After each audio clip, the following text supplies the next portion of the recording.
Sur Internet, je suis tombée sur c'est les résultats d'une petite recherche, une petite étude pilote qui a été faite au Centre de chirurgie esthétique Chevy Chase.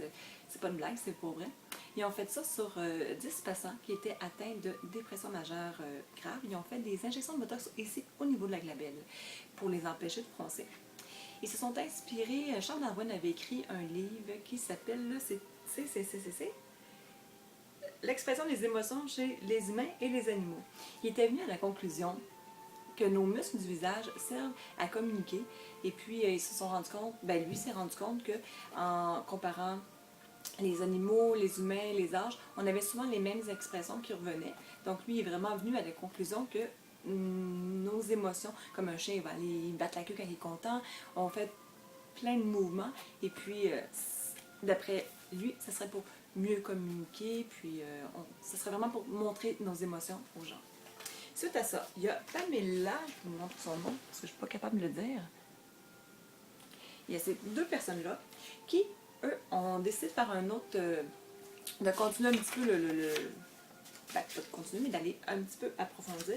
Et puis, ils se sont rendus compte, ils ont démontré qu'en écoutant des dessins animés, en souriant, on les trouve beaucoup plus drôles.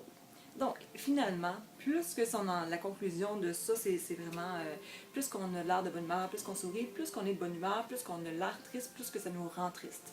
Donc, j'imagine qu'une journée qu'on est normale, si on sourit, on devrait être mieux, puis si on a la baboune, ça devrait être un petit peu moins fun comme journée.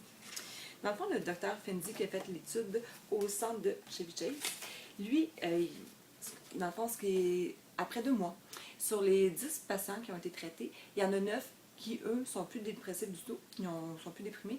Et puis la 10e, est un peu moins pire. Là. Et elle était bipolaire. Fait que ça marche peut-être un petit peu moins pour les bipolaires. Mais sur 9 sur 10, ils sont plus déprimés. Mais la 10e personne, elle a vu quand même des améliorations dans son humeur, elle est plus de bonne humeur. Elle est moins pire.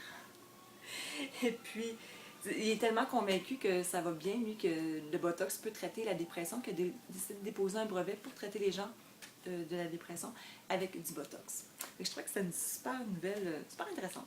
C'est sûr que c'est sur 10 personnes, il va falloir qu'ils continuent les recherches, il va falloir qu'ils fassent ça sur un plus gros groupe de tests avec des placebos, tout ça, mais je trouvais que c'était quand même intéressant.